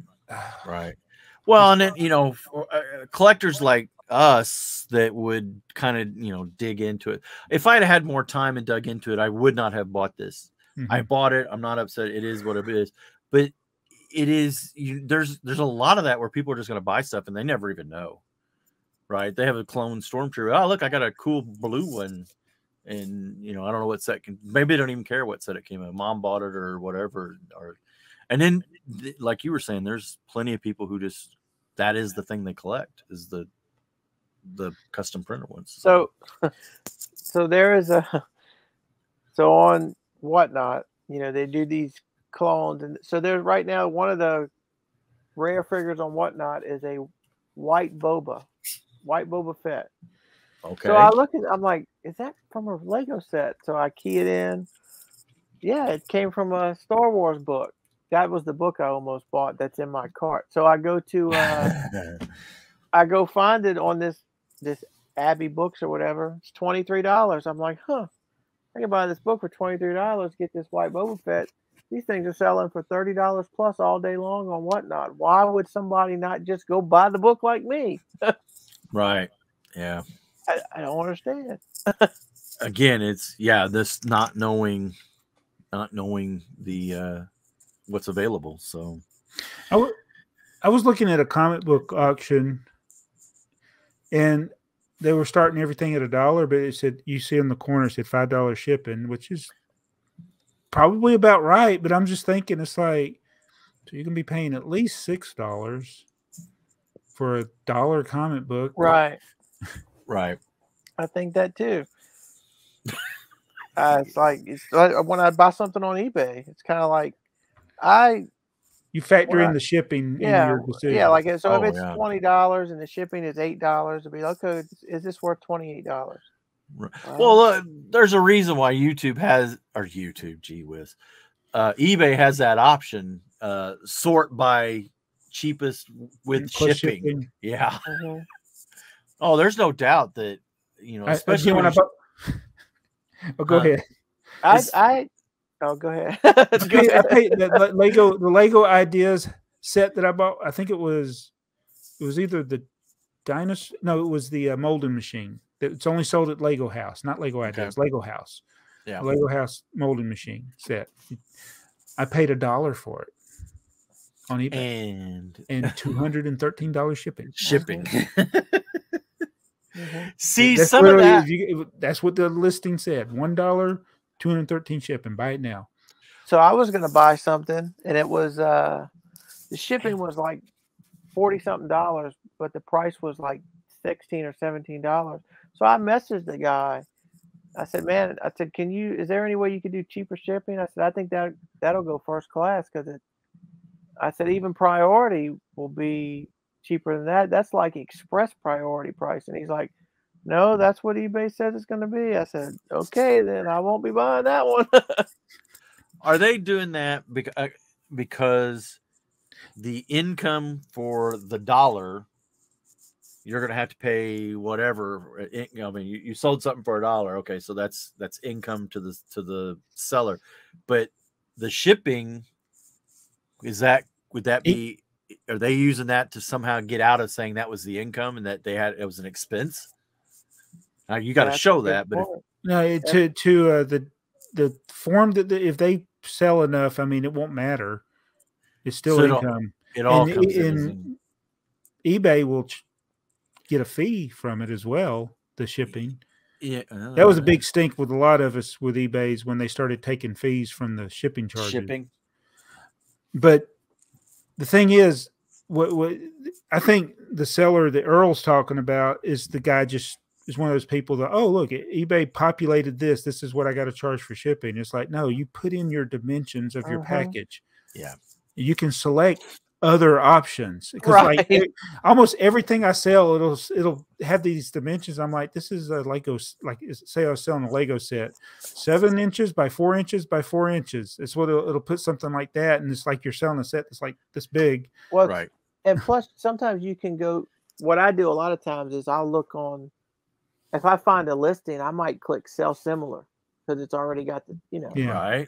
And if you click sell similar, whatever that one you're selling similar to is preloaded in it. So you have to go, maybe they don't go in and know any better to change that in the shipping options. Maybe. I know. Now, so, but when you do that, I mean, that guy is that what it cost him to ship it 40, or was he going to be able to ship it for, $6? Oh, no, it wasn't going to cost him that. Well, I didn't know if it was going to print. No, well, I guess, it could. I take it back because if he just printed the label from eBay and used whatever setting they had, and it wasn't what the actual dimensions of the package, then it could cost him that. But I've not the stuff I have bought stuff, and I'm like, the shipping was probably too little, and I was like, I don't know how they're going to ship it. And I said, I guarantee these people. And some of the people, they buy the shipping labels that shows the dollar amount that they paid. Yeah, right. Like I paid $8 shipping, and it cost them $23 to ship it. Right. They shipped it priority. And I've seen people like, oh, I can't ship this priority, but let me tape over the priority mailbox, put brown paper around it so I can ship it a different way. Right. Yeah. I don't know how many of those I've got where the brown paper's been wrapped around the priority box. I tried to ship something back. Well, I did because I know the people at the post office. It was, at any rate, I had something that came in. It wasn't right. I sent it back and I wasn't thinking about it. And I just put it right back in the priority box that it came in because it came to be priority with a, paid priority. I just taped it back up, took it to the post office, said, look, I'm returning this. Here's the label, put it under. And the lady at the counter was like, you can't ship that. You're not shipping it back priority. You're using a priority box. Those are blah, blah, blah. And then the postmaster girl, she come around. It's fine. He's returning it. Just let it go. It's about the same. You can return it in the box. It shouldn't matter. Yeah. I was just like, come on. It was. You can see the priority label because I bought the postage there. And so I'll tell you a funny story, Jabo. So I get this. I sell something. So sometimes what I'll do is I'll part out sets. Like I parted out 5 T-Rex breakout sets. So I took the T-Rexes and I put them on. I was selling them on eBay for $20. I was into the sets for like $22, I think. So if I sell the T-Rex for $20, I did it in an auction. So the third one I go to, and they actually sold. So that means I'm into the rest of the parts for $2. Yeah. Right. Yeah. So I get this deal from eBay. This guy started a claim, and I'm like, huh? So the claim is that it had been 6 or 7 days and he hadn't received his package. So I tell the guy, I said, I don't know why you started a claim. You didn't even ask me. You can click on the tracking and it shows you that it hasn't been. It's in the same thing I had happen. Right. He's like, oh, he said, okay. He says, I appreciate your feedback. I just wanted to give you a heads up. I hadn't received it yet. I said, no problem. So then the next day I checked the tracking and it shows delivered. So I reached out to him and I told the guy, I said, hey, I said, eBay shows it's delivered. I said, maybe if you don't have it, maybe it is lost and I can send you another one. So that day, I promise you that I'm emailing him back and forth and early in the morning. Joey texts me. He sends me a picture. He says, hey, did you send me something? Oh, no. Said, oh, no. Well, what I did was I reused the envelope and apparently my shipping label got peeled off in the postal. And it just so coincidence, it was something he had sent me. So it was a return to sender to Joey. Oh, no. And it went to my P.O. box. And I don't check my P.O. box very often because I don't have anything that goes to the guy. I said, look, I said, I'm going to mail you another one. Apparently it was lost. If you'll close that claim, I'll get it in the mail and I'll send you a picture of the label. So he did and everything. And eBay sent me an email saying it was closed. But it was just so fortunate that label came off of an envelope. One of his. And now I have a dinosaur. Yeah.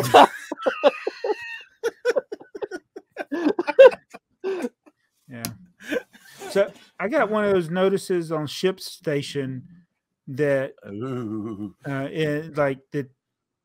was going to be debited for because I didn't pay. I'm like, how I pay for these labels? And then I was like, oh no, did we use the same label twice? Because that can we've almost done that where I was like, make sure you close the label, the other one, before you print the other one, so you don't print the wrong label, because that is a problem if you use the same label twice. But apparently, I mean, I've not heard back from anybody, because I was going through all my stuff I had sold trying to say, did I use the same label twice? And I checked everybody's tracking for like 10 or 15 people. It's like I was checking, and everybody had different tracking, and it showed in the system. I had a similar thing with ShipStation where I shipped a person a box, whatever, and then somehow I ended up shipping them a second box. I think it was I think what happened was I shipped them their first order, and then when I went to do the second order, I noticed in my sorting tray when I picked my orders there was a piece left. I missed a cup and didn't dump it in the bag.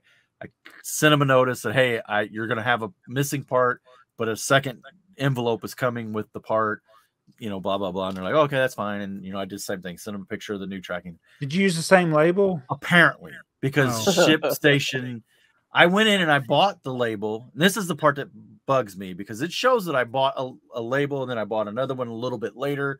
But apparently I used the first label. Somehow I must have printed it again. I don't know how I did it, but it's ShipStation. Huh? It's ShipStation. It's ShipStation, yeah. When you went to print the first, it's like confusing. Yeah, well, obviously I get it, but yeah, so they got it, but I got charged 3 shippings. Oh, I can't convince one that never got. You could void the one that didn't get used. Well, I probably go on PayPal and void it. Just make sure you void the right one. Yeah, well, it's been too long now, but okay. I mean, this well, you know when I did that one, I didn't know. The one I had going to Hawaii that I ended up shipping in 4 boxes. I checked and double checked because, like, I'm printing 4 different labels, which is actually pretty easy on ShipStation. But each time I would print it and I would put it on the box. And I was, okay, see the tracking number. Then I do the next one. Okay, this one's totally different. Same address, but different tracking number. I did it with all 4 of them. Right. Because I was just so worried that I accidentally reused the same label. Right. No, but I've had a package. Those Quattro blocks I bought that time. I had them in hand. They came postage due because the idiot eBay seller. And this it just made no sense. He had 2. I bought 2 items. He shipped them in 2 different boxes, but with one of them came first class, and the other one was this giant box that had the exact same label. And so it came postage due for like $40-something. Oh. And I was like, no, I'm not paying it. And I think that stuff just got lost in the mail. I don't know if they returned it because it. And I was like, no, I told the seller, I was like, I'm not paying. I said, and so there's no reason for you to ship these separately to begin with. Right. And I'm not doing the postage due stuff. That is actually a thing that I like about ship it to you. One was in an envelope. The one item I bought came in an envelope. And then the next day I get a notice from the post office that you have postage due, and I go up there and she brings this big box on, and I look at it and I was like, it says first class. You got this giant box and it's got an F on it for first class. I'm like, it's not first class. How did it even get to this point? That's what my question is. How did it get to you? I mean, that's like COD, and they don't even do COD anymore. Yeah. So I refused it. Yeah, I don't blame you. I mean, unless it was something I really, really wanted. But I like the fact that ShipStation does that they send it back to the point of origin. So like me, if I made a mistake, I don't want my customer having to fix my mistake. Even if I will make it right for them in the end, I don't want them to deal with it. They just ShipStation, the post office, whatever, they send it on to the customer. And then because we have accounts with ShipStation, then ShipStation's just like, the post office said you didn't have enough money on this, and now we're going to charge you. I don't know if it happened to you. I just picked an order before we started, and when I went to print the label for ShipStation, all of the old ones are still there. Well, no, but the bubbles for everything that when you click on a button, these little bubbles come up to tell you, this is what this is for. All of those came back. I remember in the beginning when ShipStation, there were several of those that once you said okay, they went away. All of them came back. It took me forever to ship this last label because I had to close every one of those stupid things. I don't know why that. I did one when I got home from work, and it wasn't. Well, it might just be. It used to be, I'd print a label, and then that would disappear from your orders, and now all of them are there. So all of them are there, and I can't figure out how to make them go away. And I'm like, why? It's like that's how we used to keep track of what we'd shipped. Right. Like you ship it, okay, then that one's gone, and then that one's gone, and then you get, okay, there's no more pending ones. We shipped everything that's been paid. And now it's like I go and everything's still there. Huh. Yeah. That's weird. And they did some update this past week or so. Yeah, they've done some You're gonna have to get on your horse. I'm almost to 100,000. I know. Yeah. Well, I got those parts in there right now, and then I got tons of sets that I can. Well, I don't have tons of sets. I take that back. So I cleaned up a little bit. I slid them over, and I added another row. Well, this week, so this is my 4 o'clock in the morning day. I got to go to in a couple hours here. Yeah, but that means my long break's coming up. So Friday, Saturday, Sunday, Monday, Tuesday, I'm off. So guess what I'll have to be doing, Earl? Hearting out. You might, yeah. So I'll I have enough to get me that 15, 60, whatever I need. But I think I'm gonna do some more next week, and then after that, I probably won't. So hopefully, I can hit it when I do those next week. Cool. That's a good number to hit. That's a good number. And then Jabbo's what? You're 4 times that, 6 times that. Well, I was trying to get up to 600,000, and I've not been able to part enough out. It's just I have that dilemma. I was like, dang it, I'm trying to bring up my amount that I have in my store, but people keep buying stuff. Mm-hmm. Darn. So would you rather part out something that you've already parted out, or good question? So you could add to your quantity of the same part, or would you rather part out something you haven't parted out so you could add different lots to your store? What would you rather? Add more pieces of what you currently have to increase your quantity? When my drawers are full, I prefer to part out things I already have. When I start running out of drawers, I prefer to part out things I don't have. Okay. And so, like, I have like an overflow area for things that don't have a drawer. Right. I wiped it out the other day. So today, before we started filming, I started something I'd already parted out is just sitting there. I hadn't added to my store, so I started adding them to the store. And now the drawers are all full. Now I got an overflow again. I try not to have too much overflow because I'm still not like cramming too many things in one drawer. But yeah, I still have several empty cases, so I prefer to part out things I don't have in the store so I can continue to fill the drawers. Yeah. You want to have any empty drawers. That's kind of where I am. Yeah.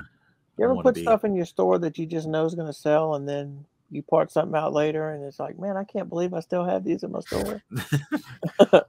No, what I hate, I shouldn't say hate. What aggravates me, and I don't know why it aggravates me, but I parted out. I don't know, it was a brickhead or something the other day. Parted it out. Like a day later, somebody bought all of those parts. And I was like, I'm just undone this. I just put this in the store. Now I got to pull all the. It's just, I guess it's frustrating. They buy stuff in your store. Why are you buying stuff for my store? But it's, when you could completely recognize the fact that I just parted that out, put all the parts where they go. Some were new drawers. And then like a day later, everything I just did, I undid. Now, I made money and everything. But if it's just one set, maybe they were just trying to piece that set together. I think they were. Yeah, and that was the thing. I think I parted out 3 of them, but they had bought exactly those parts. I was like, okay, good for them. They bought them, but it's just so weird. It's just so weird when they do that. So, do we care that Lego's moving to Boston? Guess not. Okay, no. Next. maybe the people in Boston will be better than the people in Roanoke. Is it? Well, where's that? Where is it? What's that one? Roanoke. It's a distribution center or the warehouse, the factory, whatever they call it. Yeah. The place I don't like is the warehouse in Romeoville. Romeoville, not Roanoke. Romeoville. Yeah. Yeah, so apparently they're moving the U.S. headquarters from Enfield, which has been there since 1975, to Boston. It's because of MIT. You think it's what it is? Could be. They mentioned in the article that stuff. Yeah. Well, they mentioned in the article that there's a lot of higher education, and they were going to attract better people. The way they said it, that sounded like oh, that's all really nice, except if you're one of the 740 people in infield and you feel like a second-class citizen now. I was like, what the heck? I'm not good enough people? I just the people in infield, I would just say, I warned you. I warned you back on January 1st. Nobody believes me, but it's like, when I stop buying Lego, bad things happen to Lego employees. Like, maybe, yes, you can still keep your job if you move to Boston, but who wants to live in Boston?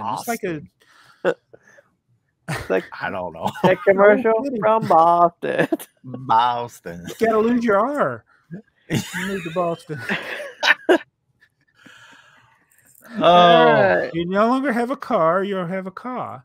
A car. All right, I got the comments queued up. All righty. Matt Murray says Duck Bricks must be a crypto billionaire. He's actually apparently he's now a member of the land since he got new sets early. Yeah, just anybody that Gears and Bricks. Thanks for the encouragement, but it is too late for me. I bought from Joey on Sunday and will be buying that train the next Sunday. Unfortunately, I need to build certain mocks by the deadline and couldn't wait. Thanks for the parts. Now I can power electric mocks on large layouts using 9-volt wires. 9-volt wires hung on scale power line poles. Here's hoping I can afford dark brown boat masts that were released in the Friends sailboat set.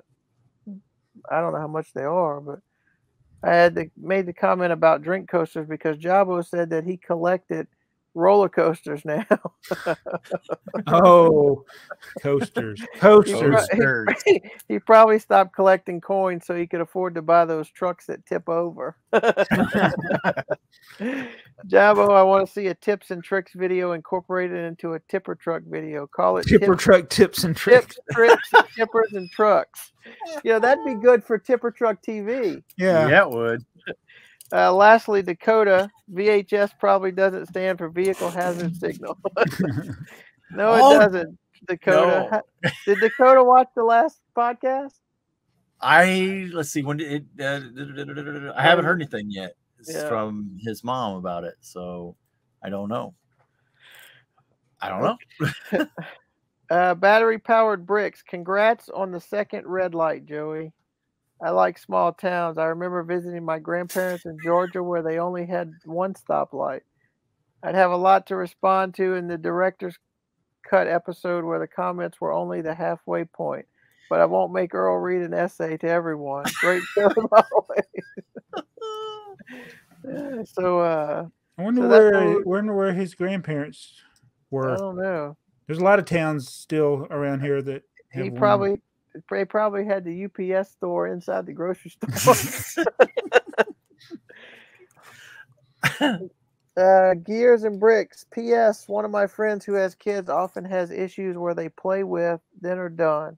Sometimes certain pieces disappear from their bin and reappear in my friend's castle mocks. The kids don't notice or care. I guess the trick is to get sets for your kids that you will enjoy later. There you go. That way because you probably paid for it in the first place. There you go. That's a good answer. That's like picking out toys for your kids that you like slot cars. Trust me, Jacob, you're gonna love this one. Yeah.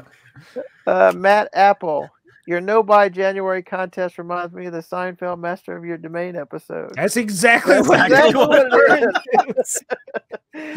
Ding, ding, ding, ding. Joey at 24.28 is like Kramer slamming his money down on the counter. I'm out. Yep. That's it. He lasted one day. Yeah. Kai Lehman, the tax in Germany would be. Yeah. It's a German word. Yeah. Both terms are used for the same.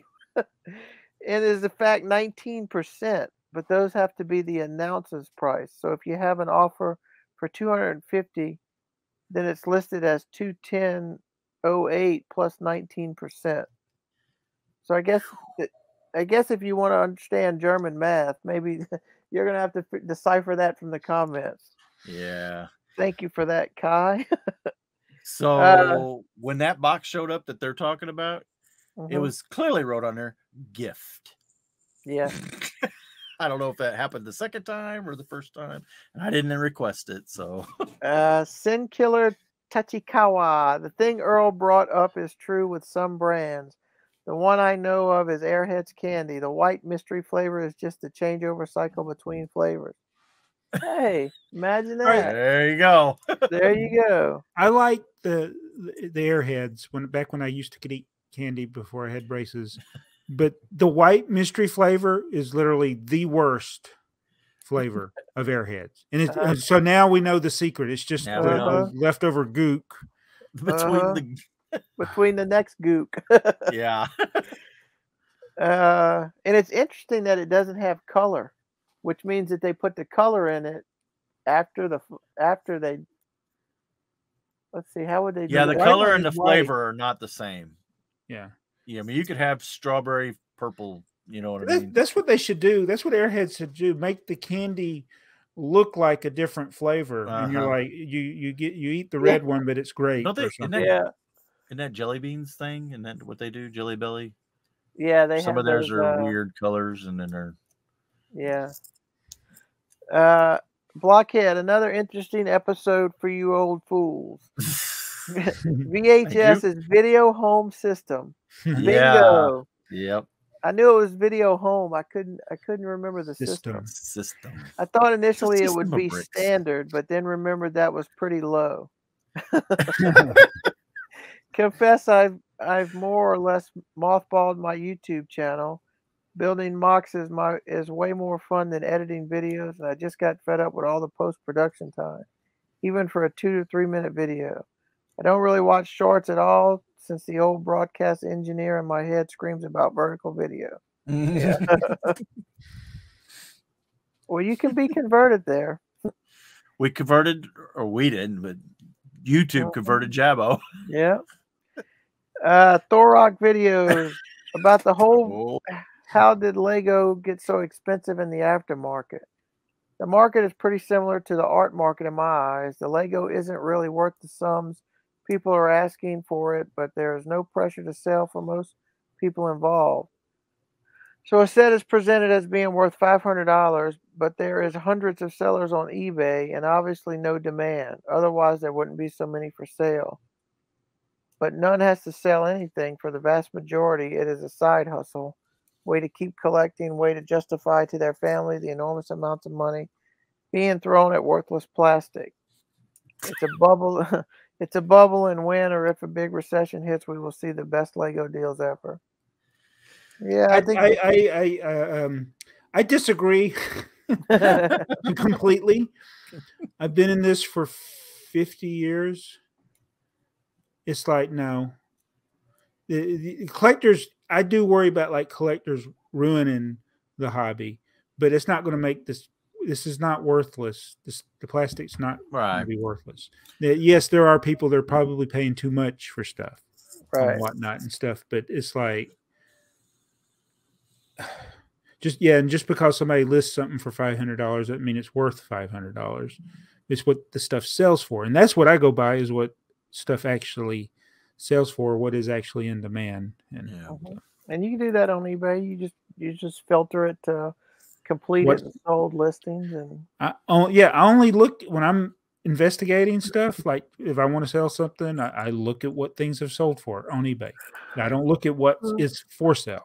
Right. He also says, I wonder if the longer length of the podcast has given the channel a boost. It's all about watch time after all, right? Well, maybe so. I mean, we've got these things to 2 hours. It's like the more we try not to make the long videos, just every video is 2 hours now. Yeah. I can remember the first couple that we did, and I was so nervous that we wouldn't even make an hour's worth of stuff to say. Now we just blabber on for 2 hours. Yeah. 24%. I can tell you that's what it's 24% is what gets watched. So what's your average minutes watched? 24%. Hang on, I'll have to look. That would be like 30 minutes. Right. So let me look at the last content. The last, let's see, episode 63 has 6,000 views, 6,700 views, and the analytics on it is let's see, which one do I want? You got 6,700 views on one of the podcast episodes? Yep. Yeah, we were looking at that while we were waiting on you. It's average view duration is 27 minutes on that one. There's another one with 6,700 views. Yeah.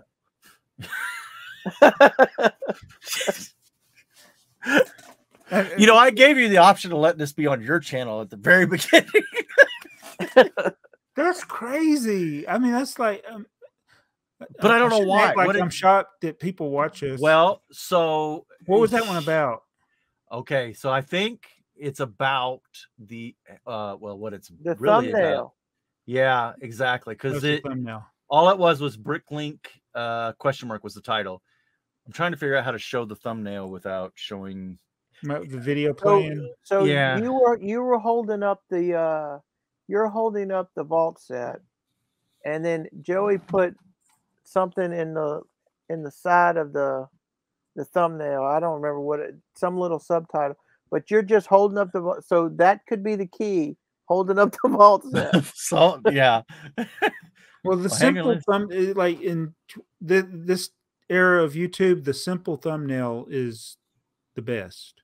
Right. Hang on. I'm gonna share this, but I'm not sure if we're gonna be able to see it. I'll try to zoom in.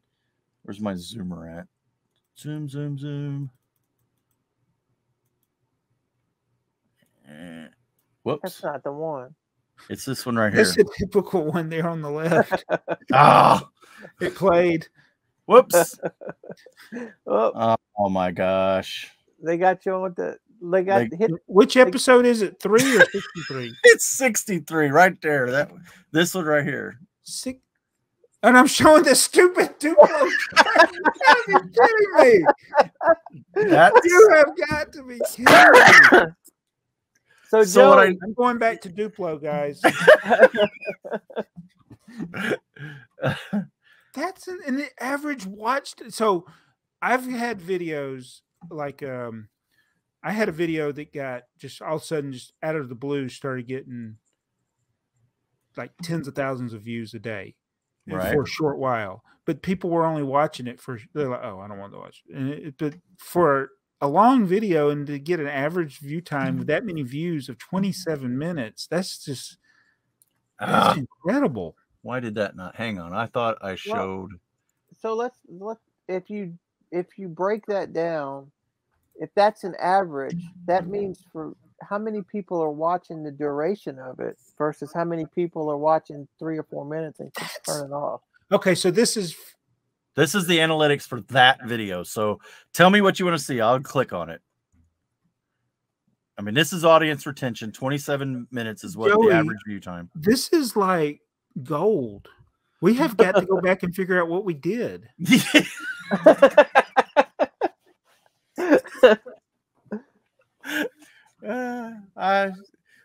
if YouTube just decided to start promoting it, or it was on the homepage for a lot of people, that I'm baffled.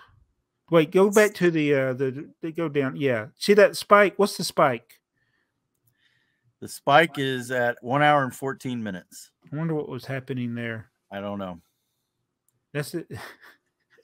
I don't know. Somebody have to click 1 hour and 14 minutes to play it and see what we. Yeah, that's weird. That is a spike up, isn't it? Because how does that even happen? That's like usually when people skip to a point. Do you have an ad there? No, but I wonder something. I wonder if there's somebody, because every once in a while people put comments and then they'll say, "Hey, you know what?" Such and such. Yeah, I wonder if that's what's happened there. If somebody's clicked at it. Yeah. On it. I'll have to investigate that. I'm going to go look at this. I'm blown away that. So when you go back to the three of us, hold up that vault set like this, Joey, so it'll create a thumbnail. Oh, okay. Yeah. Yeah, we'll try it and see what happens. What's the title of the video again? BrickLink question mark. BrickLink question mark. Well, see, and that's another thing too, right? They always say ask a question to get engagement, and then have an interesting thumbnail. You're the one that said Wait. put an arrow in it. Was it the dad joke? I've even forgot what the dad joke was today. Today's dad joke. Yeah, the shift key. Yeah. So we got to shift our direction. Yes, the A F.o.O.L Podcast, where we look at our analytics and we're surprised that people actually watch us. Wow, that's loud. Sorry. It's loud in my ears. Sorry, am I yelling? No. That when could you even hear that it was playing? No, I didn't hear it. Oh no, the podcast was screaming in my ears. At any rate, I don't know. That is the absolutely best performing video on my channel. So, and that's recent. That's 63. That's not like an old one that people. No, it's not accumulated like So over a year. Which you remember when I was talking about, like, if you get more than like 5% of your subscribers watching the video, that's decent. That's pretty good. Right. Because I was telling you, I was like at 3% on my channel. That is 670% almost, or 600% for you. Isn't it? It is, yeah. But that is, but it's an outlier. You got to see what the sources of it is. Did somebody? But even if somebody linked it, or right. Here, did you didn't make a short directly from it? You edited a short, so it's not even linked by a short. No, the shorts I do, yeah. The shorts are, so that, I don't know, can you even see that? That's my top videos, wherever they're, because they're sorted by views, but they're not all the podcast. One of them's me in that silly wrestling set. So we got to hold a set. One of us has got to hold us. That's what it is. I think that's the key. Set. Yeah, that's the key. So in the comments below, people, we here at the A F.o.O.L Podcast, we want to know why you're watching. So if you know what the mystery of episode 63, please let us know so we can replicate the magic and keep providing you the entertainment that you obviously enjoyed in episode 63. Right. Yes. we definitely want to provide more enjoyment. Yeah. So, yeah, I gotta go work, guys. So. Okay. Well, we apologize to the comments that we didn't get to, because there's a bunch of them, which we really appreciate the comments. That's the other thing. Remember, if you're with us this far, your homework assignment is to go to BrickTsar store, purchase the pamphlet, and he will autograph it for you. Yes. And leave us a comment that you did. Yeah. Please don't.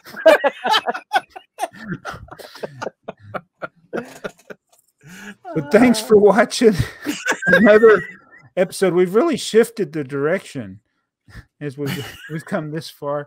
Be sure to follow all of us, especially Joey. Apparently 6,700 of you have found the BrickTrains channel. But you're not subscribed. Why don't you subscribe while you're there? And check out Mardigrasman23. We're back every 2 weeks. And even though I don't know our own schedule, Shy was asking, by the way. Oh, Shy was? Shy was asking what our schedule is. We will be back in 2 Fridays from today, whatever. Yes. Unless you're watching this on a Thursday. See you guys. See ya.